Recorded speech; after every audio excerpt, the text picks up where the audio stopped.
नमस्कार मित्रांनो तुम्हा सर्वांचं व्हिडिओमध्ये स्वागत आहे। मित्रांनो, आज आपण बघणार आहोत ठरलं तर मग मालिकेच्या पुढील भागात नक्की काय घडणार आहे। तर मित्रांनो, या ठिकाणी आपण बघितलं की साक्षी आता जे आहे चैतन्य आणि अर्जुनवरती जबरदस्त हमला करते। मित्रांनो, त्यानंतर मात्र या ठिकाणी सगळं त्यांचं जे ऑफिस असतं ते सर्व काही ती तोडून टाकते आणि आता मात्र तिथे काही गुंड लोक घुसलेले असतात। ते गुंड लोक येऊन आता अर्जुनच्या तोंडाला काळं देखील फासतात। मित्रांनो, त्यानंतर मात्र आता अर्जुन आणि चैतन्य प्रचंड मोठ्या संकटात सापडतात। मित्रांनो, त्या ठिकाणी लोकांनी तोडफोड केलेली असते। अर्जुनच्या चेहऱ्याला काळं देखील फासलेलं असतं। तर पूर्ण आजी रडू लागते।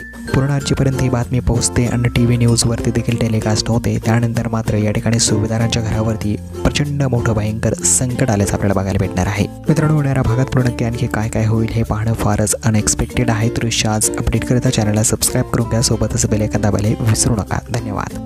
नमस्कार मित्रांनो तुम्हा सर्वांचं व्हिडिओमध्ये स्वागत आहे। मित्रांनो, आज आपण बघणार आहोत ठरलं तर मग मालिकेच्या पुढील भागात नक्की काय घडणार आहे। तर मित्रांनो, या ठिकाणी आपण बघितलं की साक्षी आता जे आहे चैतन्य आणि अर्जुनवरती जबरदस्त हमला करते। मित्रांनो, त्यानंतर मात्र या ठिकाणी सगळं त्यांचं जे ऑफिस असतं ते सर्व काही ती तोडून टाकते आणि आता मात्र तिथे काही गुंड लोक घुसलेले असतात। ते गुंड लोक येऊन आता अर्जुनच्या तोंडाला काळं देखील फासतात। मित्रांनो, त्यानंतर मात्र आता अर्जुन आणि चैतन्य प्रचंड मोठ्या संकटात सापडतात। मित्रांनो, त्या ठिकाणी लोकांनी तोडफोड केलेली असते। अर्जुनच्या चेहऱ्याला काळं देखील फासलेलं असतं। तर पूर्ण आजी रडू लागते।